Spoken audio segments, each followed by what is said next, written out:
ఏ నాగవల్లి coffee తీసుకురా. ఏ అమృత, కాఫీలో అద్దుకుని తినడానికి ఏమన్నా బిస్కెట్లు బట్రా. ప్రతి వాళ్ళకు ఒక్కొక్క పని చెప్తే గాని వీళ్ళ తెక్క కుదరదు.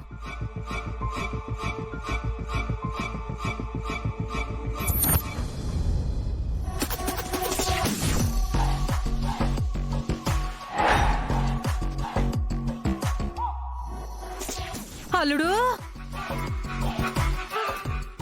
నువ్వు అడిగింది ఇవే కదత్త. అడిగింది ఇవే గాని అడిగింది నిన్ను కాదు కదా అల్లుడు. ఎవరిని అడిగినా సరే ఇక్కడికొచ్చి చేరటం ముఖ్యం కదా. నిజమే గాని ఇట్లాంటి పనులు నువ్వు చేయటమేంది అల్లుడు? నువ్వు ఇంటి మహారాజువి, ఆళ్ళు కదా పని చేయాల్సింది. ఏ నాగవల్లి, అమృతవల్లి, యాడున్నారే? రండిటు.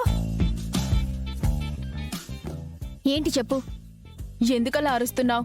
మీరు తీసుకొస్తారని పని చెప్తే ఏం చేస్తా ఉండారే? నేను తీసుకొచ్చాను కదత్త, మళ్ళీ వాళ్ళ మీద ఎందుకు అరుస్తున్నావు? అల్లుడు, నువ్వు తీసుకొస్తే పెళ్లి చేసుకున్నది మరి ఎందుకు అల్లుడు? పైగా గంగ సెళ్ళెళ్ళను చేసుకుంది ఈ ఇంట్లో ఊడిగం చేయించడానికే కదా. ఇంకాపుతావా?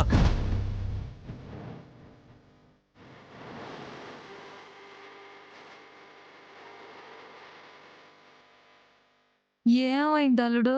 నేను అనుకున్నది వేరు, నువ్వు చెప్తుంది వేరత్త. నువ్వేమనుకున్నావు? నాగవల్లిని కంటికి రెప్పలా చూసుకోవాలనుకున్నాను. నా తమ్ముడు వీర్రాజు ఎలా చూసుకుంటాడో తెలియదు కానీ నేను మాత్రం నా భార్య కాలు కింద పెట్టకుండా చూసుకుంటాను. ఆ? ఏం మాట్లాడుతూ ఉండవు అల్లుడు? అసలు నువ్వేనా ఇట్ట మాట్లాడుతూ ఉండదే? కళ్ళు కనిపిస్తున్నాయి కదా, దేవా బావే మాట్లాడుతుంది.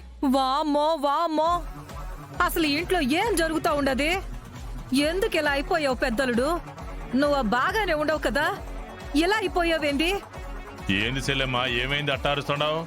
నేను అనడం కాదన్నయ్యా, పెద్దలుడికే సేలు ఏదో కరిసినట్టు ఉండదు, ఏదేదో మాట్లాడుతా ఉండాడు.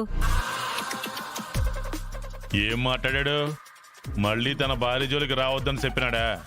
అట్ట కూడా చెప్పలేదన్నాయ్.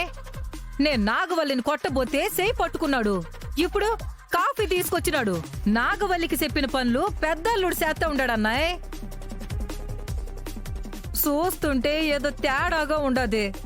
ఏంటి తేడా? పెళ్ళం పనులు చేయకూడదని కాఫీ నేనే తీసుకొచ్చాను, అది తేడా ఎందుకు అవుతుంది?